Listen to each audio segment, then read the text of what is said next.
Jangan maju ya, punten. Ada untuk para bupati dalam Musrembang yang perdana ini apa sih? Ya, pesannya adalah efisienkan anggaran, arahkan seluruh alokasi pembiayaan pada kepentingan publik. Kepentingan publik itu yang pertama adalah kepentingan pembangunan infrastruktur jalan, jembatan, irigasi, itu prioritas. Yang kedua, pembangunan sarana air bersih rakyat. Yang ketiga, pembangunan sarana dan prasarana pendidikan, ruang kelas yang memadai, kelasnya bertoilet, kemudian ruang pendidikan yang memadai, lingkungan pendidikan yang memadai, kemudian sistem di lingkungan sekolah, sistem di lingkungan rumah, sistem di jalan raya, itu harus tertata dengan baik.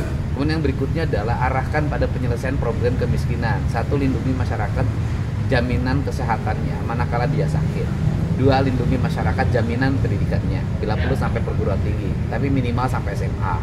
Yang ketiga, lindungi masyarakat dari kebutuhan akan rumahnya. Nah, seluruhnya ini harus berjalan seiring sejalan. Yang kemudian berikutnya adalah hindari eksploitasi, jaga sumber mata air. Kalau di kota-kota, hutan-hutan kota harus terawat dan terpelihara. Kalau di desa, maka gunung-gunung harus terawat terpelihara. Daerah aliran sungai harus terawat dan terpelihara. Karena itu adalah bagian strategik untuk membangun kemajuan, keberhasilan, dan kesejahteraan. Pak, tadi saya nyimak pidato Bapak juga konsen terhadap program KB, bahkan sampai mendukung Kepala BKKBN zaman Pak Soeharto pada saat itu. Loh iya, Itu bagaimana Pak? Gimana gini? Kalau penduduk pada sebuah tempat tidak terkendali dengan baik, nanti mau tinggal di mana? Tanah semakin sempit, kepemilikan hak atas tanah semakin berkurang. Ruang pembangunan masih ke samping hari ini, rumah-rumah masih berjejer ke samping, belum ke vertikal. Itu kan perlu waktu. Kemudian yang berikutnya adalah ruang kelasnya mau di mana sekolah? Ruang bermainnya mau di mana? Anak itu kan harus ada jaminan, satu, ruang bermain. Kemudian ruang pendidikan, ruang relaksasi, kemudian harus dibangun dengan baik. Jumlah penduduk yang terlalu banyak, wilayah semakin menyempit, akan membuat depresi anak-anak. Nanti solusinya berarti Ber-KB. Itu enggak. Pilihan KB itu banyak, baik pilihan laki-laki maupun perempuan, asal punya niat yang baik. Jangan sampai ketika diajak ber-KB nolak-nolak KB. Nanti giliran melahirkan, nyari gubernur lagi karena nggak bisa ditebus di rumah sakit.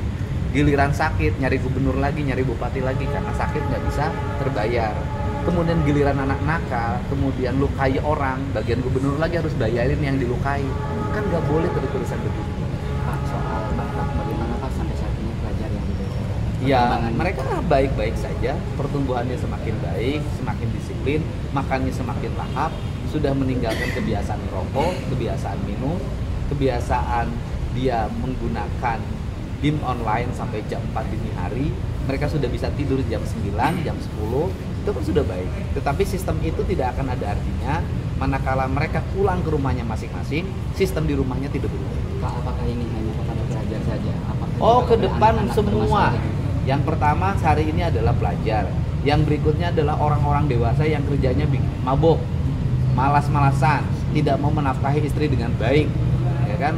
Rajin bikin anak tapi tidak rajin bertanggung jawab terhadap pendidikan anaknya. Itu akan menjadi target berikutnya. Kenapa? Kriminal-kriminal itu tidak hanya bisa diselesaikan dengan ditahan. Orang misalnya nyurinya cuma ayam 1 ekor di penjara, besoknya jadi nyuri kambing. Tetapi kita ingin cari jalan bagaimana mereka berubah. Jadi nanti ada sasaran berikutnya adalah orang-orang dewasa yang tukang bikin rusuh di lingkungan. Kalau ASN yang ASN malas akan menjadi garapan kita. Ya. Pak, mengenai penamaan gedungnya jadi Jaya Dewata. Oh, Jaya Dewata. Oh, Jawa iya. Dewata itu kan nama dari Prabu Siliwangi. Prabu Siliwangi itu kan leluhurnya orang Cirebon. Dan itu kemudian menjadi tanya budayawan apa katanya tidak dilibatkan, mereka respon apa sih? Ya, gini kan ada hal-hal yang bersifat penamaan. Itu kan saya juga punya intuisi yang harus saya terapkan. Harusnya yang menjadi sorotan itu adalah ketika gedung ini tidak diurus dulu. Kenapa dulu waktu gedungnya tidak diurus, tidak pernah ada yang mengomentari. Gedungnya kumuh, tidak terawat, gelap. Nah sekarang gedungnya bersih, terawat, bukan hanya gedung lalu jalannya sudah mulai bersih. Nah mari kita sama-sama kritis terhadap setiap hal, tapi kritisnya harus objektif. Ya, jangan mengkritisi hal yang sebenarnya baik diributin. Jadi yang harus diributin adalah pemimpin malas, pemimpin yang tidak mengurus kesenian, pemimpin tidak mengurus orang miskin, pemimpin yang tidak mengurus jalan, pemimpin yang lingkungan daerah yang dipimpinnya baik bupati wali kotanya kotor, itu kritik ya dengan tajam. Jangan pemimpin rajin terus-terusan dikritik. Pak Gubernur. Ya, jalan rusak tadi saya sudah bagi dua, sebagian dari kabupaten, sebagian provinsi. Ya. Kenapa ada bupati? Sudah, saya tadi sampaikan ini kewajibannya ya. Ya, Pak Bupatinya menganggarkan katanya tahun ini. Ya, nanti menganggarkan setengahnya, ya udah sisanya sama provinsi. Jembatan Haji Endang itu Perkembangannya makin bagus ya, iklim investasinya sekarang makin bagus. Kita mulai dari Subang ya, Subangnya harus mulai tertata. Saya lihat progresnya bagus. Nanti kan Majalengka juga akan mengalami peningkatan. Saya juga nangani investor yang ada di Indramayu hari ini, di Cirebon. Saya motivasi mereka untuk tetap berinvestasi di sini. Jadi saya berkomunikasi secara terus-menerus dengan para pengusaha. Hal-hal yang menjadi hambatan mereka saya urus sampai detil hari ini. di bagian Pantura juga terus difokuskan ya Pak? Ya iya, saya kan dorong. Kan baru kali ini ada gubernur yang ngurusin sampai ujung wilayah utara kan. Ya. Oke, makasih Pak. Apalagi kewenangan dan pengangkatan tenaga kerja itu kan kewenangan pemerintah pusat, ya kan? Ya, jadi Saya pemerintah. diberhentikan tanpa Kenapa SK 1, 2, masalahnya 3, kenapa? Masalahnya saya nggak tahu kenapa tiba-tiba saya diberhentikan. Jadi honor di mana? Di sekolah swasta Pak. Di sekolah swasta. Salafia Bode. Ya saya harus nanyanya sama yayasan. Iya, yayasan justru itu nggak tahu. Ya Kan nanti saya kemarin tanya kita- deh. Itu kan Kemarin mediasi, Ya. sudah mediasi bahwa surat Itu- itu cacat hukum. ya ini kan di sekolah swasta milik yayasan. Jadi saya harus nanya dulu, bukan Iya, tolong, sekolah Pak. pemerintah ya. Iya, Nanti saya tolong, kasih Pak. tahu. Iya, Ya. tolong, Pak. Tanya saya. Makasih ya Pak, makasih Kenapa Pak. lagi? Makasih Pak. Itu 2 sampai 20 tahun Pak belum dibayar. Kenapa? Belum dibayar. Apa? Tanahnya diserobot oleh oknum. Diserobot oleh siapa? Udah catat nomor HP-nya, nanti pengacara yang menangani ini ya. Oke, Bu. Makasih Pak. Makasih Pak.